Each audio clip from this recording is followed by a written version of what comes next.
melaporkan hasil kegiatan kaderisasi kami. Pertama, kemarin itu peserta itu ada 5 orang yang ikut dari UMK wilayah 9 dan ada 6 panitia yang ikut dari wilayah 9 dan 1 pendamping dari wilayah 9. Jadi total yang ikut dari wilayah 9 ada 12 orang. Teman-teman mau tahu apa hasil diskusi kami? Yuk nonton.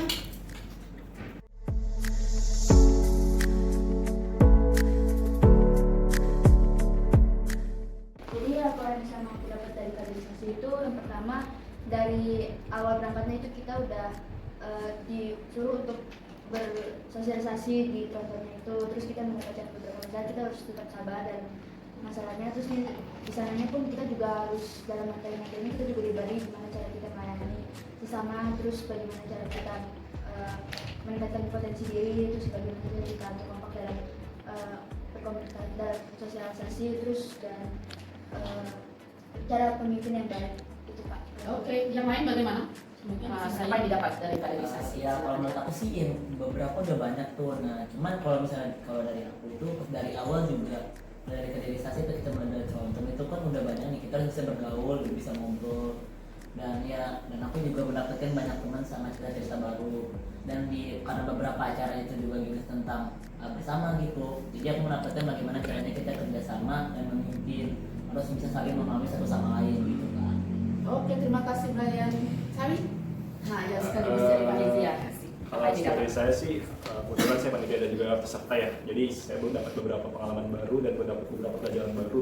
Pertama ketika di hari kedua itu kan ujian kondisinya dan memang itu dapat menyatukan pendapat antara masing-masing panitia. Lalu untuk peserta, materi yang kami dapat itu salah satunya adalah potensial, di mana kami sebagai orang muda itu harus bisa mengetahui dirinya sendiri.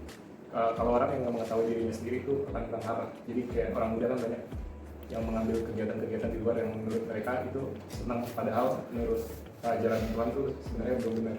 Gitu. Dan juga di UMK ini, di acara kader ini kita juga belajar disiplin waktu. Jadi itu kan tertata misalnya waktu-waktu untuk sesinya jam berapa, lalu untuk misi jam berapa.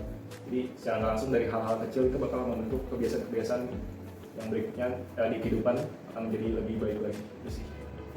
Oke, silakan boleh tunjuk persiapan itu. Boleh Andre? Gimana? Oh, kalau gue dari gue sendiri, yang gue dapat dari kader kemarin, bahwa seorang pemimpin harus bisa mendapatkan sebuah keputusan yang cepat dan tanggap dalam masalah yang nggak diduga-duga.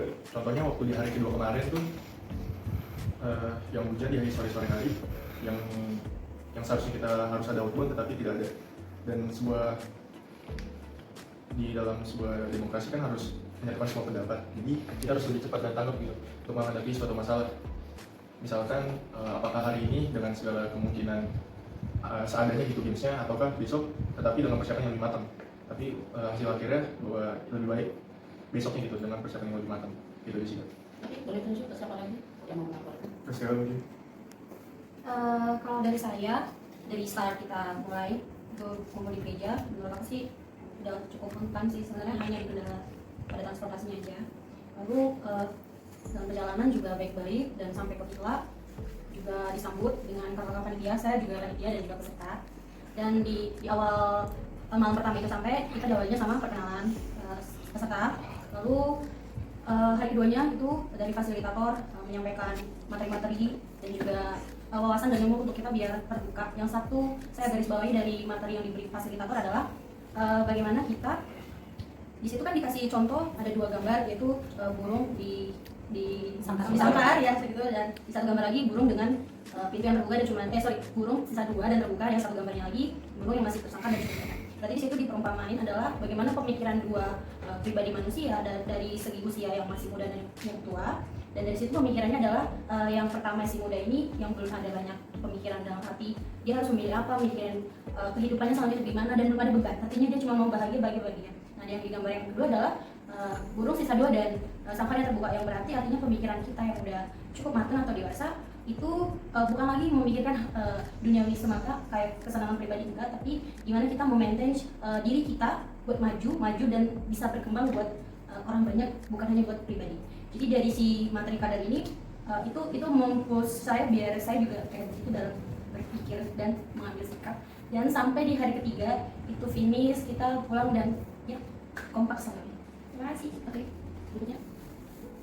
Aku update.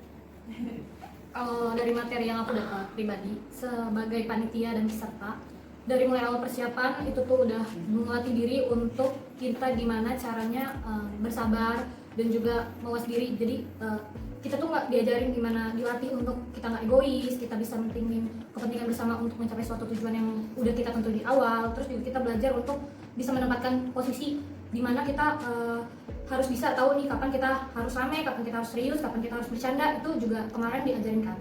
Aku sih yang paling aku dapat dari poin kaderisasi kemarin tuh yang itu. Terus juga gimana caranya kita kenali diri kita sendiri. Dengan kita mengenali diri kita sendiri, kita jadi tahu apa potensi kita. Dengan kita tahu apa potensi kita bisa mengembangkan potensi itu untuk merubah kita menjadi pribadi yang lebih baik lagi. Terus juga benar sih kata Andre tadi yang dibilang kalau pemimpin itu harus cepat tanggap. Ya contohnya kasus nyata yang kemarin, kita tuh sebenarnya nggak expect bakalan hujan, tapi ternyata hujan, dan itu tuh benar-benar disuruh paksa harus mikir gimana caranya ini tetap bisa berjalan sementara panitia tuh kayak masih crowded gitu, dan anak-anak pesertanya juga biar nggak bolong gimana caranya. Jadinya di situ benar-benar harus mikir cepat, dan puji Tuhannya kita dapat solusi bareng-bareng yang udah disepakati, dan juga setelah pertimbangan dari Romo dan yang lain-lain juga akhirnya kita mutusin untuk outboundnya besok aja dengan persiapan yang lebih matang. Dan puji Tuhannya Tuhan tuh baik banget, maksudnya besoknya kita dikasih hari cerah gitu biar kita bisa senang-senang bareng. Jadi kan nggak semuanya nggak melulu pusingnya kayak gitu. Dan menurut aku dari kader ini yang bisa diambil tepatnya itu gimana caranya kita memimpin diri kita sendiri, dan juga kita mengembangkan potensi yang kita punya itu untuk memimpin diri dan juga orang lain. Oke. Thank you banget. Lanjut siapa? Angel? Kalau dari gue selama dari persiapan sampai kaderisasi kemarin itu, untuk menjadi pemimpin tuh kita harus punya inisiatif dan cepat mengambil keputusan. Contohnya itu kemarin pas berangkat ke tempat itu kan penonton sempat mogok, dan gimana caranya kita harus cepat sampai di tempat villa, dan kondisi juga udah makin malam. Kalau misalnya kita masih nunggu penonton itu sampai benar kan kasihan juga anak pesertanya itu udah kelaparan, udah capek juga habis pulang sekolah. Jadi kemarin itu gue berinisiatif buat manggil beberapa panitia buat diskusi gimana kalau misalnya peserta ini kita duluankan aja ke sana. Jadi akhirnya kita sepakat, dan kita juga manggil Kamaria yang waktu itu juga lebih tua dari kita, jadi buat diskusi juga, dan Kamaria juga setuju kalau kita untuk mendahulukan peserta ke tempat villa. Dan akhirnya puji Tuhannya keputusan panitia cukup tepat untuk mendulukan peserta ke tempat villa. Siapa? Stefan. Kalau dari aku selama perjalanan retret 3 hari 2 malam itu, kita dari gerejanya ngumpul bareng-bareng doa buat perjalanan dari gereja ke villa itu sih lancar. Tapi di tengah perjalanan tronton itu kan mogok, mesinnya panas, terus peserta diduluanin oleh panitia jadi berangkat. Malam itu kita nyampe ngumpul di aula untuk berdoa, terus untuk bagi kamar dan lain-lain itu juga berjalan dengan lancar. Masuk hari kedua itu materi, di dalam materi itu juga ada kesimpulan, di dalam materi itu dapat menyimpulkan ke diri kita sendiri bahwa kita itu untuk bersosialisasi kita tidak bisa melakukan segala sesuatu dengan sendiri. Jadi kita harus satu sama lain harus saling bersosialisasi. Tanpa adanya bantuan, retret itu mungkin tidak bisa berjalan dengan lancar. Panitia pun juga kalau misalnya tidak saling bersosialisasi, retret pun tidak berjalan dengan baik. Dan di hari ketiga itu kita outbound, dan untuk mengakhiri acara pun berjalan dengan lancar.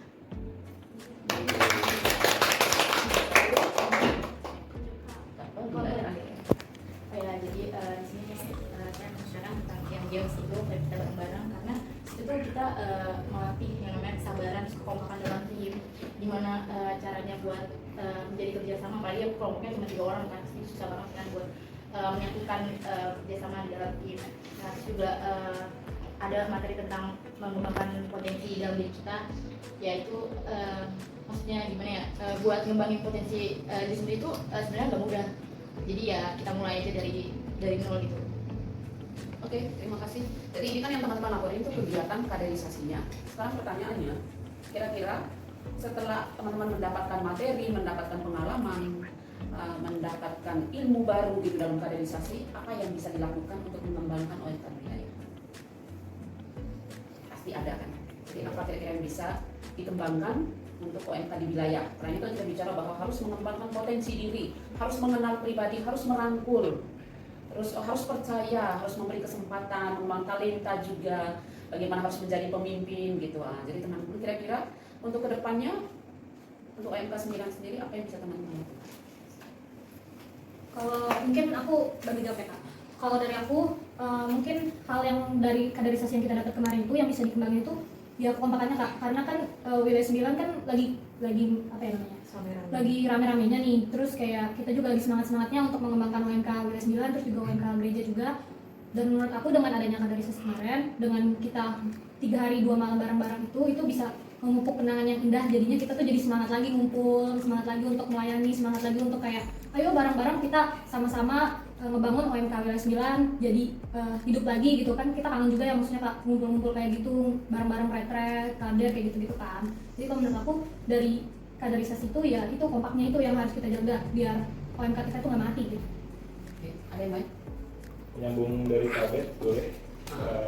Mungkin soal kekompakan itu kan karena mungkin OMK kita kan wilayahnya termasuk anak-anaknya itu banyak ya, dan nggak mudah untuk menyatukan satu wilayah itu yang anak mudanya banyak, karena anak muda kan ini kan pikirannya kan masih labil, jadi bingung untuk menentukan suatu arah tujuan, apalagi kalau mereka tuh nggak dibimbing. Nah jadi mungkin lebih baiknya untuk menyatukan kekompakan itu kan, jadi setiap ada orang yang harus bisa mengajak dan merangkul, jadi kalau misalnya terpisah-pisah itu mereka merasa kayak yang ini doang yang tampil, jadi nggak ada kesempatan mereka buat apa saya tampil kan, mereka udah mewakilkan OMK ini. Jadi menurut saya ada perlu suatu kegiatan yang dimana bisa anak-anak OMK kita ini tampil satu-satu, jadi nggak mesti menunggu arahan dulu, jadi kayak melatih keberanian diri, kepercayaan diri gitu ya. Itu sih kami. Oke, ide bagus. Jadi ada PR untuk mengurus bagaimana mengakomodasi usulan dari teman-teman, karena kan gini, OMK itu artinya tuh termasuk teman-teman yang jarang terlibat, yang jarang aktif, atau mungkin yang jarang diajak. Jadi mereka juga harusnya punya kesempatan yang sama untuk diajak bergabung dengan kita. Jadi kayak kemarin kan Romo sempat pesan, jangan sampai dari jumlah OMK kita makin terefleksi dengan jumlah cukup banyak, terus mulai menyusut satu-satu gitu. Bisa jadi karena mulai tidak ada kegiatan, atau mungkin mereka tidak diajak.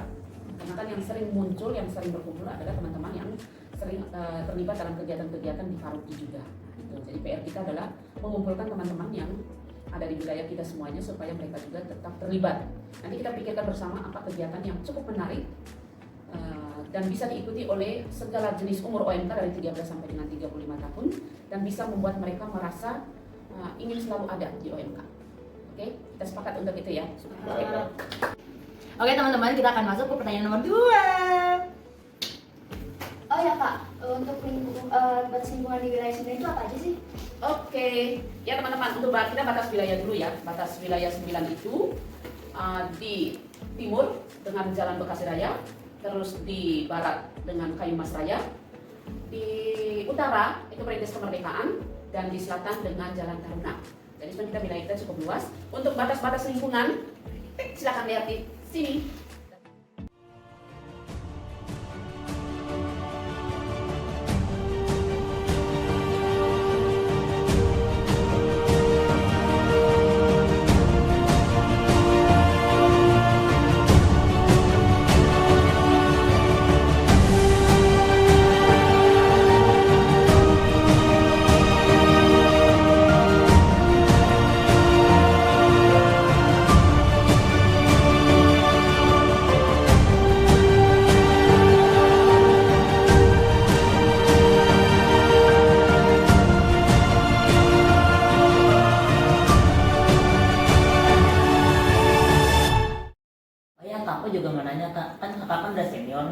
Kira-kira program kerja apa aja sih yang ada di lingkungan sama wilayah yang ada di sekitar ini? Oke, ini pertanyaan yang bagus. Untuk program kerja, jadi kalau dulu kita biasanya ada program membuat berencana kerja, tapi karena selama pandemi, lingkungan dan wilayah sudah tidak membuat program kerja lagi. Jadi praktis yang berjalan adalah kegiatan-kegiatan rutin yang biasa dilakukan oleh lingkungan-lingkungan. Misalnya kegiatan rutinnya itu adalah pendalaman iman masa prapaskah, doa rosario, pendalaman bulan kitab suci, terus pendalaman iman masa Advent. Jadi praktis kegiatan rutin saja, terus pesta nama lingkungan di lingkungan masing-masing. Terus untuk wilayah sendiri, untuk kegiatan rutinnya sebenarnya kita ada bina iman anak, tapi sementara ini belum berjalan. Terus yang kedua ada core wilayah, karena kita setiap bulan ada tugas untuk liturgi di gereja setiap bulan, itu core-nya masih diambil alih oleh core wilayah. Terus yang ketiga, bahwa wilayah harus memonitor kegiatan-kegiatan yang ada di lingkungan-lingkungan.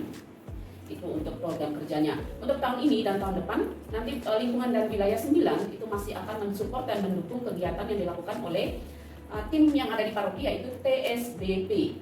Jadi nanti kita akan sering dilibatkan dalam kegiatan-kegiatan yang dibuat oleh tim TSBP. Oke, itu untuk program kerjanya. Ada lagi? Aku mau nanya Kak, tantangan apa aja sih yang Kakak alami selama Kakak jadi Korwil?